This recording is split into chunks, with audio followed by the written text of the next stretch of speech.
Hey, welcome back, Whistle Watchers. Hey, what a weekend of Test match rugby, especially the Southern Hemisphere. A clean sweep against us up here in the Northern Hemisphere. We've got a lot to get into, so let's get on with it. How about we start up at the Scottish Gas Murrayfield Stadium, where South Africa kicked off their autumn tour with a win against Scotland. Now, a lot of you talking about this, about the Scott Cummings yellow card, which was then upgraded via the bunker to the red card because of the croc roll.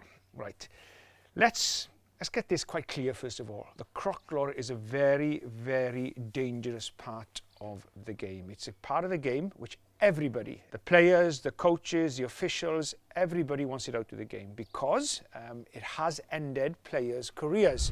And if you have a look at the Ronaldo Bothma tweet, you can see here how he finished his career. So let's go back to this one. Now in this game, we have the Scottish player coming in. He tries to clear out. He fails to do so. And then what tends to happen when they fail to clear out in the forward moving direction, they tend to then try and pull the player to the ground. This is where the twist, the croc roll comes in. This often is done by two players, which then doubles the impact. But on this occasion, Scott Cummings comes in. He's not able to move the player. And then there's a little twist by the end. And then he goes to ground. All the weight then coming down on the lower limbs player of the South African player, which is in a very vulnerable position because, remember, the croc roll takes you to an unnatural position away from the way that your feet would naturally go otherwise if you were taken straight on. So on this instance, it reaches the yellow card threshold, it's gone to the bunker, and then the bunker, quite rightly so, feels that this reaches the red card threshold and therefore a red card. And if you don't believe me, even the cows agree with me. I know some of you may be frustrated by it, but it really is a dangerous part of the game and we need to get it out of the game. So we want the players to get into the habit now of getting away from doing the croc roll and just clear out with pure strength in a forward moving action. Now, as I mentioned, quite often there are two players involved. So Rory Darge was involved as well. Now, the officials felt that it was Scott Cummings were the ones whose actions was more serious and therefore, as I said, upgraded to the red. It could well have been the other player as well. On this occasion, Scott Cummings was the one that they felt warranted the upgrade to the red card. And there is a good example of you of the 20-minute red card coming into play because a lot of you think that this is maybe accidental, a bit unlucky, and therefore we have the 20-minute red card. But let's be clear, as I said again, we don't want to see the croc rolls a part of the game. Disallowed try. Now then, we saw a try disallowed by the TMO under the new protocol. Remember, in the past, the TMO could only come in within two phases. So if there was a foot in touch, a knock on, a forward pass, anything apart from foul play, it would have had to be in within two phases. So two rucks, two mauls of when the try was to be scored. But on this occasion, because it was outside the two, the new TMO protocol allowed them to go then back and check that, and quite rightly so, chalk off the try. Now, we would love to see the on-match field officials get this, but sometimes it's just humanly impossible to, and then sometimes we just don't see things, and this is a good example of the new TMO protocol coming in and giving the right decision, which of course is what we all want. Let's go to Dublin then.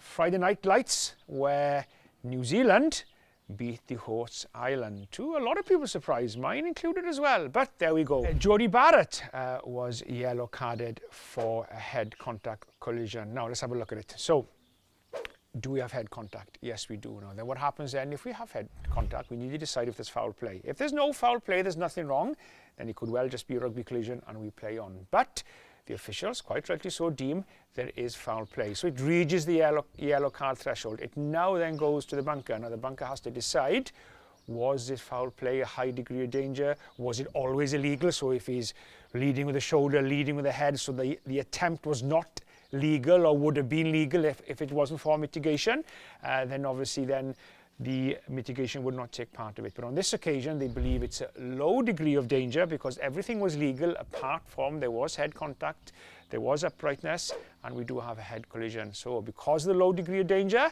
quite rightly so, it is then reduced to or maintained as a yellow card. It's not upgraded. Let's head to Cardiff then for Wales against Fiji. For Luke Ramos, it was a busy afternoon. We have 2 head contacts here, one against Wales, one against Fiji, 2 different outcomes. Let's have a look at them. Let's have a look at the Tommy Raphael one first of all. Right, so we have a player upright, okay, and we have head contact. So we now go to the next stage, as I said. Do we have foul play? Yes, we do.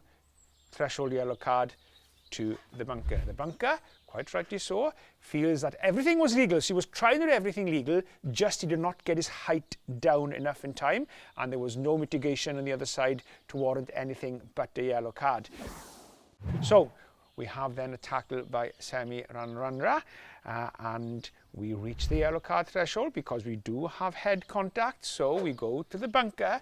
Now, on this occasion, and this is the key thing for you to remember, some of you may argue, well, I'm not seeing much difference between the degree of danger in the first one and the second one.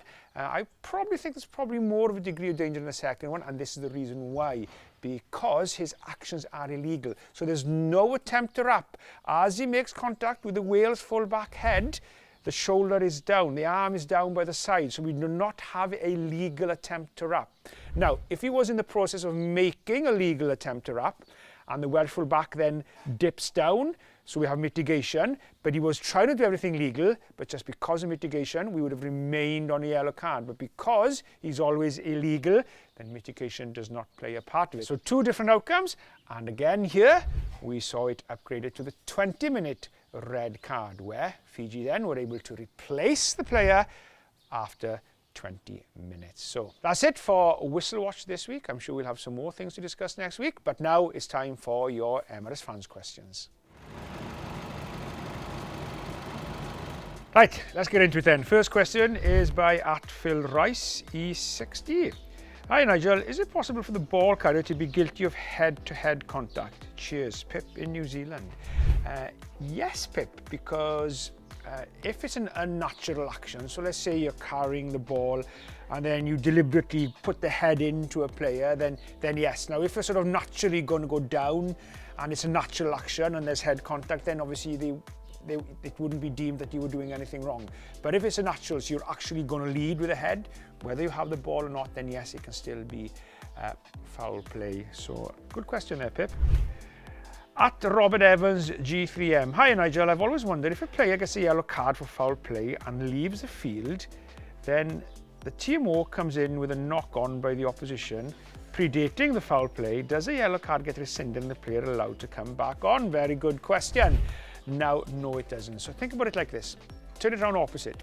So if you have a knock-on and the referee on the field then has an action of foul play afterwards, you will always go with a foul play because a knock-on, forward pass, penalty, technical offence will not deem to be as serious as the foul play. So even though that the technical offence and knock-on has happened, if there is an offence that warrants a yellow card afterwards, then that still will remain a yellow card because of the offence itself. But a good question, again. At Smith Andrew 223. If the referee and TMO are checking a possible try, the referee may overturn the TMO decision if or she thinks they have a different opinion. So, can the referee overturn the decision of a yellow card that changes to a red card in a TMO bunker situation? Now, very, very, very good question. The answer to that is, honestly, it won't happen because the officials have reached the yellow card threshold. The reason the bunker was brought in was to take the pressure away from the match officials on the field and to stop sort of spending 3, 4, sometimes more minutes making the decision under huge pressure. They send it to the bunker, so the bunker then, away from all the pressure, can let the game continue and then make the decision. So basically, once the referee reaches that threshold, he then sends it to the bunker. Now, he may well see it on the screen again and may well think his own opinion on it, but it will go with the opinion of the bunker. Very, very good questions this week. Keep them coming, and I'll be here to answer more of your Emirates fans' questions next week.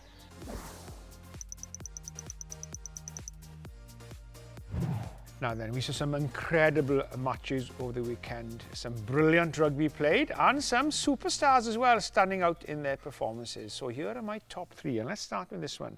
Joseph Soalili, playing his first ever game of professional rugby union for Australia, and he shone at the Allianz Stadium, getting himself the Player of the Match award. Now he made 7 carries, offloaded 4 times and 1 try assist, and obviously a lot of skills as well. So a definite superstar in the making there.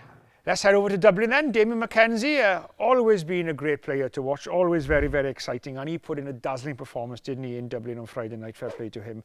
The All Blacks 10 scored 18 of New Zealand's 23 points that night, missing only 2 kicks. Now he also beat 6 defenders as well, which is the most of anyone on the pitch. He made 13 carries, making 90.5 carrying meters.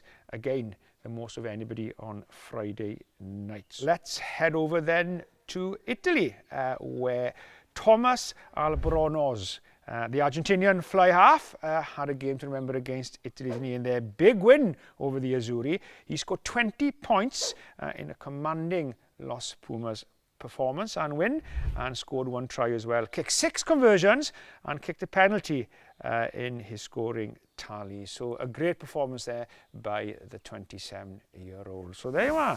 Did anybody else of you see the performance of Matthew Carley on the weekend, getting involved in a ruck while officiating Italy-Argentina? Matt Carley, never get in too close. Those players are much bigger than you. But anyway, you're lucky you didn't get penalised or penalise yourself for not rolling away. Well, anyway, that's it for this week. I'll see you next week for some more Whistle Watch. And get those Emirates fans questions in as well. See you then. Bye-bye.